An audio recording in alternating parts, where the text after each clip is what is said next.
Imagine sailing through the Caribbean in the early 1700s, the waves crashing against your ship as a dark shadow appears on the horizon. As it gets closer, fear grips your crew. A monstrous figure stands on the deck, his long black beard twisted into braids, smoldering fuses hanging from his hat giving him a terrifying, almost demonic appearance. His name? Blackbeard, the most feared pirate in history. But was he truly as ruthless as the legends say? Or was there more to the man behind the myth? Stick around as we uncover the real story of Blackbeard, the pirate who struck terror into the hearts of sailors and navies alike. Little is known about Blackbeard's early years, but historians believe he was born as Edward Teach, or Thatch, around 1680 in England. Like many young men of his time, he turned to the sea, first serving as a privateer during the War of the Spanish Succession.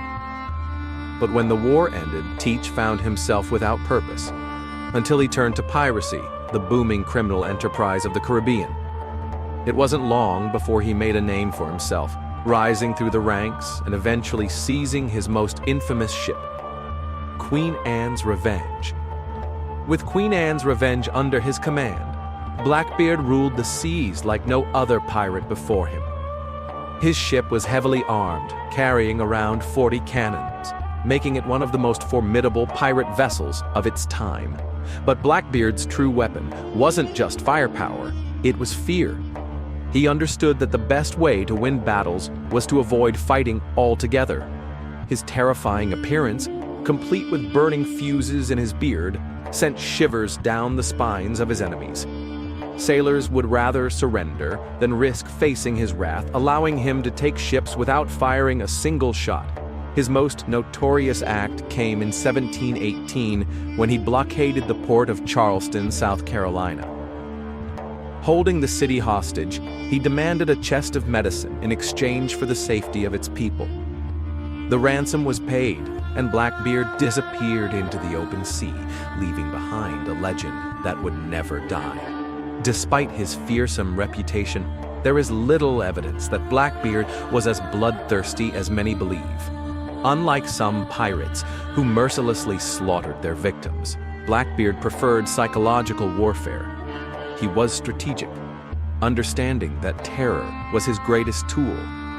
In fact, there are very few recorded instances of him actually killing anyone. Many of his crew members even described him as a fair leader, rewarding loyalty and sharing his plunder equally. He knew how to command respect, not just through fear, but through charisma and intelligence. His legend, however, would paint him as a monstrous villain, perhaps because his enemies needed a justification for hunting him down. But even the most feared pirate could not escape his fate. In November 1718, the British Royal Navy, led by Lieutenant Robert Maynard, set out to capture Blackbeard. The final battle took place off the coast of North Carolina. Outnumbered and outgunned, Blackbeard fought fiercely, taking multiple gunshots and sword wounds before finally falling. According to reports, it took 5 musket balls and over 20 cuts before he was finally defeated. His head was severed and hung from the bow of a ship as a grim warning to other pirates.